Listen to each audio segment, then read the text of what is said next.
चलिए आज हम लोग शायद ऑब्जेक्टिव जो आप लोग का 100 है उसमें से अभी हम 20 ऑब्जेक्टिव बताएंगे और 20 में से 100% गारंटी है जो कि इसमें से आपको 15 प्लस ऑब्जेक्टिव पूछे जाएंगे, ठीक है। और 20 का 20 टाइप आप में 20 टाइप का क्वेश्चन रहेगा, ठीक है। ये 14 फरवरी को जो 2023 को जो आपका एग्ज़ाम होगा उसमें ये क्वेश्चन सारे अवेलेबल रहेंगे। ऊपर में हेडिंग दिया हुआ है MVVI। इसका मतलब हुआ मोस्ट वेरी वेरी इम्पोर्टेंट, यानी कि इससे बाहर आपका कोई भी टाइप नहीं रहेगा। समझ में आ गया कि नहीं गया। 14 फरवरी को 100% पूछे जाने वाले प्रश्न। शायद अभी हम आंसर शीट आपके सामने में बनाते चलेंगे, जिससे आप भी सीखते चलिएगा, लगेगा जो हम क्लास में सारा चीज़ को सीख रहे हैं। इसलिए चलिए क्वेश्चन को हम लोग अब ज़्यादा समय बोलने से अच्छा है जो क्वेश्चन को सीखते चलेंगे वही फायदा रहेगा, ठीक है। तो चलते हैं। हम लोग का सबसे पहला क्वेश्चन है पाई कौन सी संख्या। क्वेश्चन क्या है, यदि आप जान रहे हैं तो आप जरूर कमेंट में लिख दीजिएगा जो पाई कौन सी संख्या, ठीक है। तो पाई एक अपरिमेय संख्या होती है। पाई कौन सी संख्या होती है? अपरिमेय संख्या होती है। याद रहेगा ना, पाई कौन सा संख्या? अपरिमेय संख्या। लेकिन यहीं पे पाई का जो मान होता है वो आप जो देखते हैं 22/7, ये यदि दे दिया जाए तो ये कौन सा संख्या हो जाएगा? ये हो जाएगा आपका परिमेय संख्या, ठीक है। तो पहला क्वेश्चन हम लोग का कंप्लीट हुआ। पाई कौन सी संख्या है? अपरिमेय संख्या। कौन सी संख्या? अपरिमेय संख्या। चलिए नेक्स्ट क्वेश्चन को हम लोग देखते हैं। पाई रेडियन का मान होता है। पाई रेडियन का कितना मान होता है? तो आप लोग यदि जान रहे हैं तो कमेंट में कर दीजिए, नहीं तो सीखते चलिएगा। पाई रेडियन का मान होता है 180 डिग्री। कितना डिग्री होता है? याद रखिएगा, पाई रेडियन का मान 180 डिग्री होता है। कितना डिग्री होता है? 180 डिग्री होता है, ठीक है। चलिए नेक्स्ट क्वेश्चन में याद रहेगा आप लोगों को। अरे तब तक याद रखिएगा जब तक एग्जाम दे के नहीं। एग्जाम दे के आइएगा सबको बोकर करके छोड़ दीजिएगा। चलिए नेक्स्ट क्वेश्चन को हम लोग देख रहे हैं। नेक्स्ट क्वेश्चन है साइन पाई/2 का क्या मान होगा? साइन पाई/2 का मान क्या होगा? तो अभी आपको ऊपर बताए थे पाई रेडियन का मान कितना था? 180 डिग्री। तो अब देखिए साइन पाई 180/2 हो गया। अब देखिए इसको कैंसिल कर देते हैं तो कितना हो गया? साइन 90। कितना हो गया? तो आप लोग खुद बताइए। मान सारणी तो आप लोग अच्छे खासा पढ़ेंगे, नहीं तो एक वीडियो उसके लिए भी आ जाएगा, ठीक है। तो साइन 90 का मान कितना होता है? जल्दी बताइए। 1। साइन 90 का मान कितना होगा? 1। तो ये भी हम लोग का क्वेश्चन कंप्लीट हो गया। 3 क्वेश्चन हुआ है। क्या आपको तीनों क्वेश्चन आ रहा है? आ रहा है तो लिख दीजिएगा हाँ। चलिए अब हम लोग नेक्स्ट क्वेश्चन में चलते हैं। ये क्वेश्चन है √2 कौन सी संख्या है? √2 कौन सी संख्या है? परिमेय या अपरिमेय? तो जिस चीज का रूट खत्म नहीं होता हम लोग जानते हैं स्वाभाविक रूप से वो अपरिमेय संख्या होती है। कौन सा संख्या होता है? अपरिमेय। जिसको P/Q के रूप में लिखा नहीं जा सके उसे हम लोग अपरिमेय संख्या कहते हैं। चलिए नेक्स्ट क्वेश्चन में चलते हैं हम लोग। Question number 5। दो संख्याओं का गुणनफल होता है। तो दो संख्याओं का गुणनफल क्या होता है? HCF गुना LCM। क्या होता है? HCF गुना LCM। चलते अब हम लोग नेक्स्ट क्वेश्चन पे। हाँ, 4/250 का दशमलव प्रसार होगा। दशमलव प्रसार दो प्रकार, जैसे शांत और अशांत। आप खुद बताइएगा। इसका एक फैक्ट जानिए। यदि आप जान रहे तो अच्छा है, नहीं जान रहे तो बढ़िया से सीख लीजिएगा। नीचे जो है उसको हम लोग फैक्टराइज करेंगे। नीचे यानी कि आपका हर में जो रहेगा उसको फैक्टराइज करें। नेक्स्ट में चलते हैं।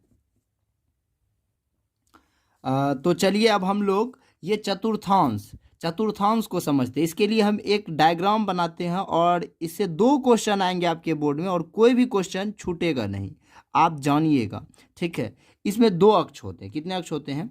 इसको हम लोग y अक्ष कहते हैं। ये आपके लिए हम ड्रॉ कर रहे हैं। इसको y अक्ष कहते हैं और इसको हम लोग x अक्ष कहते हैं। कौन सा अक्ष कहते हैं? यहाँ पे आपका x डैश हो जाएगा, यहाँ आपका y डैश हो जाएगा।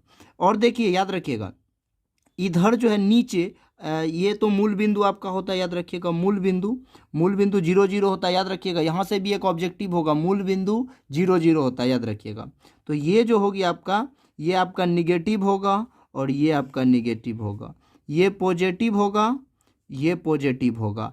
तो अब इसमें 4 क्वाड्रेंट बनते हैं जिसको चतुर्थांश कहा जाता है। इसमें 4 ठो चतुर्थांश बनते हैं, ठीक है। ये हो जाता है आपका फर्स्ट, ये सेकेंड, और ये थर्ड, और ये फोर्थ। तो कितने क्वाड्रेंट हो गए? 4, फर्स्ट, सेकेंड, थर्ड, फोर्थ। और हिंदी में जानते हैं, देखिए अंग्रेजी थोड़ा कहीं ठीक ठाक होता है इसलिए क्योंकि उसका एक ही नाम है। जैसे देखिए क्वाड्रेंट, ठीक है, क्या नाम है? क्वाड्रेंट। लेकिन हिंदी में जानते हैं इसका नाम, एक तो चतुर्थांश हुआ, दूसरा नाम होता है पाद। क्या नाम होता है? पाद। अब समझिएगा इसको, प्रथम चतुर्थांश में क्या होगा? फर्स्ट क्वाड्रेंट में भी आपको बताया पॉजिटिव पॉजिटिव, यानी पहला प्लस और दूसरा भी प्लस। अब कहिएगा सर पहले हम किसको लिखेंगे? तो हमेशा याद रखिए पहले एक्स अक्ष को लिखते हैं, फिर हम लोग वाई अक्ष को लिखते हैं। पहले किस अक्ष को?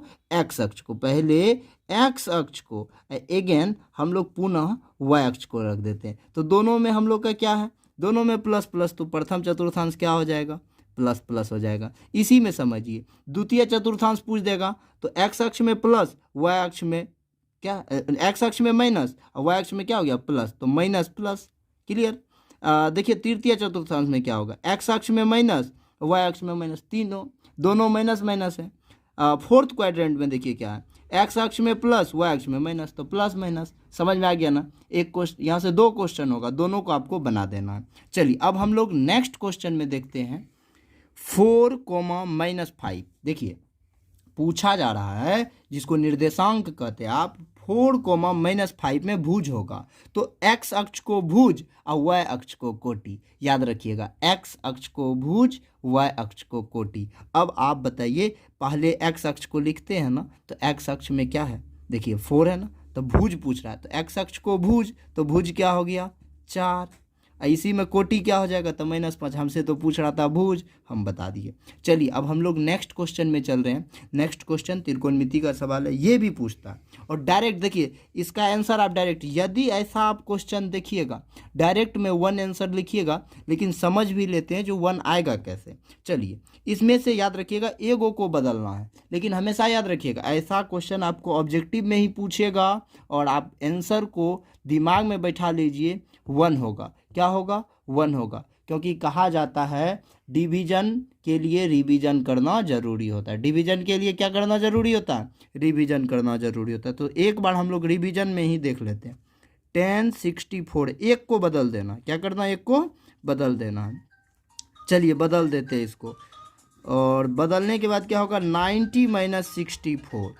अब देखिए यहाँ पे क्या हो गया? 10 64 अपॉन 10 64, ये कैंसिल, कितना आ गया? 1। कोई भी टाइप का ऐसा सवाल आएगा उसका आंसर कितना होगा? 1 होगा। तो चलिए अब हम लोग नेक्स्ट सवाल को देखते हैं। चलिए तब हम लोग अब नेक्स्ट 10 नंबर देखते हैं, ठीक है। 10 नंबर क्वेश्चन क्या है? यदि इतना बहुपद है तो शून्यकों का योग होगा। शून्यकों का योग का मतलब होता है अल्फा प्लस बीटा, और शून्यकों का गुणनफल का मतलब होता है अल्फा इंटू बीटा। क्या होता है? अल्फा प्लस बीटा और अल्फा। इसमें सबसे पहले आपको ये एक चीज़ निकालना पड़ेगा, ए बी और सी। ए में हम लोग का क्या है? ये इसका फॉर्मूला होता है ax² प्लस bx प्लस सी। ये याद रखिएगा, इसका रूप होता है, ठीक। अब देखते हैं यहाँ पे हम लोग का क्या आया। यहाँ ए के जगह पे क्या हो गया? 4। ए इक्वल टू कितना है? 4। बी इक्वल टू कितना है? -8। और सी इक्वल टू कितना है? 4। तो अब आपको अभी तुरंत बताए शून्यकों का योग अल्फा प्लस बीटा, और इसका फार्मूला होता है -b/a। क्या होता है? -b/a। अब आप बताइए बी में क्या है? -8, तो पहले से माइनस है और एक -8 हो गया। अपॉन में देखिएगा ए में क्या है? 4 है। तो अब बताइए माइनस माइनस क्या हो गया? प्लस, तो 8/4 कैंसिल कर दिए तो क्या आ गया? 2 आ गया। तो अल्फा प्लस बीटा का मान क्या हो गया? 2 हो गया। समझ में आ गया कि नहीं आ गया? समझ में तो आ गया होगा आप लोग को। मस्त से देखिए 20 क्वेश्चन में मेरा गारंटी है, आप जिस दिन एग्जाम दे के आइएगा हमको कहिएगा सर सारा क्वेश्चन लड़ गया था। चलिए तब हम लोग नेक्स्ट क्वेश्चन पे आ जाते हैं। इसी में पूछ देगा आपको, बताइए शून्यकों का गुणनफल क्या होगा? तो बस क्या करना है? अल्फा इंटू बीटा यानी c/a। क्या कर देना है? Alpha into beta c/a। सी के जगह 4 है, ए के जगह 4 है, 4 कैंसिल हो जाएगा, 1 आंसर हो जाएगा। कंप्लीट हो गया कि नहीं हो गया? चलिए देखते हैं बड़े खुशी से। प्रायिकता का अधिकतम मान होता है, याद रखिएगा बाबू, प्रायिकता का मैक्सिमम मान 1 होता है। कितना होता है? प्रायिकता का मैक्सिमम मान 1 होता है, और इसी का मिनिमम मान यदि पूछ दे तो उसको भी याद रखिएगा 0 होता है। न्यूनतम मान कितना 0, अधिकतम मान कितना होता है 1 होता है। ठीक है, चलें 12 नंबर में। चलिए अब देखिए, एक होता है निश्चित घटना, एक होता है अनिश्चित घटना। एक होता है निश्चित, जैसे किसी का विवाह होने वाला था, बेचारा रास्ते में रह गया, तो कौन घटना होगा जल्दी बताइए? अनिश्चित घटना हो जाएगा। विवाह होने वाला था, रास्ते में रह गया, बड़ा दिक्कत नहीं हो गया, सब वहाँ तैयारी करके रखा होगा। चलिए रहने दीजिए, तैयारी ये रहने दीजिए। अनिश्चित घटना की प्रायिकता क्या होती है 0, और वही निश्चित घटना पूछ देता तो उसका प्रायिकता कितना हो जाता है 1 हो जाता। तो चलिए चिल्का साहब, अब हम लोग आगे चलते हैं। अनिश्चित घटना यानी 12 नंबर को अब हम लोग देख लिए। अब चलते हैं हम लोग 13 नंबर। देखिए पीई हाँ प्लस पीई ना बराबर क्या होता है? तो पीई हाँ और पीई ना बराबर होता है 1। याद रखिएगा क्या होता है, पीई हाँ और पीई ना बराबर क्या होता है 1। अब मान लेते, लेट मी, आपको एग्जाम में इसी से क्वेश्चन दे दे, एगो का वैल्यू दे दे, एगो का वैल्यू मान लेते हैं पीई ना बराबर दे दिया 0.5। तो इसको कैसे बनाएंगे? कुछ नहीं करना है, तो पीई हाँ बराबर क्या हो जाएगा, देखिए समझिएगा, ई 1 तो इधर है बाबू, ई प्लस में 0.5 उधर जाके क्या हो जाएगा माइनस में 0.5। चलिए अब देखिएगा इसका आंसर क्या हो जाता है। तो इसको हम लेके चले जाएंगे, तो 1 यहाँ देखिए क्या है 0.5, इसको घटा दीजिए तो क्या हो जाएगा answer 0.5। 0.5 is the correct answer. क्या ऐसा क्वेश्चन आएगा तो आप आसानी से नहीं बना दीजिए, आसानी से बना दीजिए। चलते हैं हम लोग नेक्स्ट। देखिए 14 नंबर में, 14 नंबर में है 4, 3, 2, 5, 3, 4, 6, 3, 3, 3 और का बहुलक ज्ञात करें। चलिए देख लेते हैं अब इसको। याद रखिएगा बहुलक, जेकरा लक में नुनू एलो बहु भए गेलै ओकरा इतिहासे गवा रहे छे। ठीक है, तो अब देखिएगा बहुलक का अर्थ होता है, बहुलक मतलब होता है अधिकतम बार आने वाली संख्या। क्या होता है? अधिकतम बार आने वाली संख्या। खोजिए इसमें सबसे ज़्यादा बार क्या है, देखिए तो 3 एक बार, 2 बार, 3 बार, 4 बार, 5 बार, यानी 10 गो संख्या उसमें 5 बार 3 आया, तो इसका बहुलक क्या होगा 3। जिसके यहाँ बहु आ गया हो गया झंझट एकदम पूरा क्लियर बोला। बहुलक समझ में आ गया ना, पहचानने। एगो क्वेश्चन ये भी करेगा एकदम 100%, कभी कभी तो 2 को घुसा देता है। याद रखिएगा, काहे कि अभी ऑब्जेक्टिव 2 गुना पूछता है, अभी ऑब्जेक्टिव 100 पूछता है, उसमें से आपको 50 ठो बनाना है। सौभाग्य की बात है जो आप 2022 में एग्जाम 23 में एग्जाम दे रहे हैं। ठीक है, वही सौभाग्य आपका तब भी खराब हो जाता है जब आप 2017-16 में जाके एग्जाम देते। 50 गो क्वेश्चन देता, 50 गो बनाने का था, इसलिए आसानी से बनाते रहिए। चलिए देखते हैं हम लोग 14 के बाद 15 नंबर क्वेश्चन को। प्रथम 5 प्राकृत संख्या। प्राकृत संख्या कहते किसको, पहले ये बात हम लोग को पता करना, तब हम लोग जानेंगे माध्य क्या होता है। तो गिनती की संख्या को ही प्राकृत संख्या कहते हैं। तो गिनती की संख्या कहाँ से प्रारंभ होता है, तो 1 से। तो हमको कहाँ है, प्रथम 5, तो पहला 1, दूसरा 2, तीसरा 3, चौथा 4, पाँचवा 5, जिसको 5 कहते हैं। और माध्य बराबर होता है सभी प्रेक्षणों का योग, यानी जितना प्रेक्षण है सबको जोड़ देंगे। अब बटे में कुल संख्या, तो कुल कितना हो गया 1, 2, 3, 4, 5, नीचे में लगा दीजिए 5, कोई दिक्कत? सबको जोड़िए, 5, 4, 9, 3, 12, 2, 14, 1, 15, 15 बटा 5 कट गया तो हो गया 3। 3 इज द करेक्ट, माध्य निकल गया हम लोग का। अब समझिए यहाँ पे 5 प्राकृत के जगह आपको पूर्ण दे देगा, पूर्ण कुछ भी दे देगा, अभाज्य संख्या दे देगा, बस आपको अभाज्य संख्या लिख देना है, सेम प्रोसेस में उसको कंप्लीट कर देना है। चलते हम लोग क्वेश्चन नंबर 16 में। देखिए 16 बिल्कुल आसान क्वेश्चन है, इसमें बिना फार्मूला का हम लोग बना देंगे। ठीक है, समझिएगा। सबसे पहले हमको कह रहा है 2, 3, 3, 4, 5, 6 और 4 का माध्य ज्ञात करें। जैसे आपको माध्य कहा, आप इसको एक बात याद रखिएगा, या तो आरोही क्रम या तो अवरोही क्रम, यानी कि और इसको शुद्ध में कह दीजिए घटते क्रम बढ़ते क्रम, या पहला छोटका फिर बड़का, ओकरा सीरियली नुनू लिख देना चाहिए। चलो लिखे छी अब हम सब। सबसे छोटा इसमें क्या है 2 है, फिर क्या है 3 है, फिर क्या है 3 है, फिर 4, फिर एक 4 है, फिर क्या है 5, फिर क्या है 6। हमने इसे बढ़ते क्रम में लिख दिया। किस क्रम में लिख दिया? बढ़ते क्रम में। अब एक ही काम करना है, इसके बीच को हम लोग को निकालना है। मान लेते हैं 3 डिजिट इधर हुआ, 3 इधर हो गया, तो बीच में क्या आ गया 4 आ गया। बीच में क्या आ गया, तो जो बीच वाला संख्या होगा वही इसका क्या कहलाएगा, माध्यक कहलाएगा। अब तो आप कहिएगा सर इसमें तो बीच आ गया, मान लेते हैं यहाँ एक और संख्या दे दें, 4 दे दें, अब इसमें क्या सर बीच आएगा, तो अब समझिएगा, मान लेते हैं इधर हम लोग 3 डिजिट फिर ले लेंगे, फिर इधर 3 ले लिए, बच गया बीच में दो दो ठो, तो दोनों को क्या करेंगे, जोड़ देंगे और 2 से क्या कर देंगे, डिवाइड कर देंगे, तो 4 + 4 क्या हो जाएगा, 8, 8/2 कैंसिल हो गया, तो कितना बच जाएगा, 4। 4 इज द करेक्ट आंसर। समझ में आ गया कि नहीं आ गया? माध्यक आपको बिल्कुल समझ में आ गया होगा, माध्य भी समझ में आ गया होगा बिल्कुल, और बहुलक भी आ गया होगा। तो चलते हैं हम लोग अब नेक्स्ट क्वेश्चन पे, तब तक बने चलिए। पता है आप लोगों को एपी चैप्टर से केवल और केवल ऑब्जेक्टिव और एक या दो क्वेश्चन शॉर्ट में पूछता है, लॉन्ग क्वेश्चन का ये चैप्टर एन है। हाँ ऑब्जेक्टिव का है बाबू, इसलिए एक ऑब्जेक्टिव आप लोग देखिएगा और बिल्कुल आसान। 4, 7, 10, 13 के प्रथम पद और सारवंतर। प्रथम पद को ए से डिनोट करते हैं, यानी प्रथम पद में हम लोग का क्या है, a = 4, और सारवंतर को d से डिनोट करते हैं, और d बराबर होता है a2 - a1, a3, मतलब अगला पद में से जो नेक्स्ट पद है उसमें से पीछे वाले पद को क्या करेंगे, घटा देंगे, तो जो निकल जाएगा। तो इसका देखिए अगला पद क्या है, 7, 7 में से 4 को घटा दीजिए, क्या निकल गया, 3, 3 इज द सारवंत।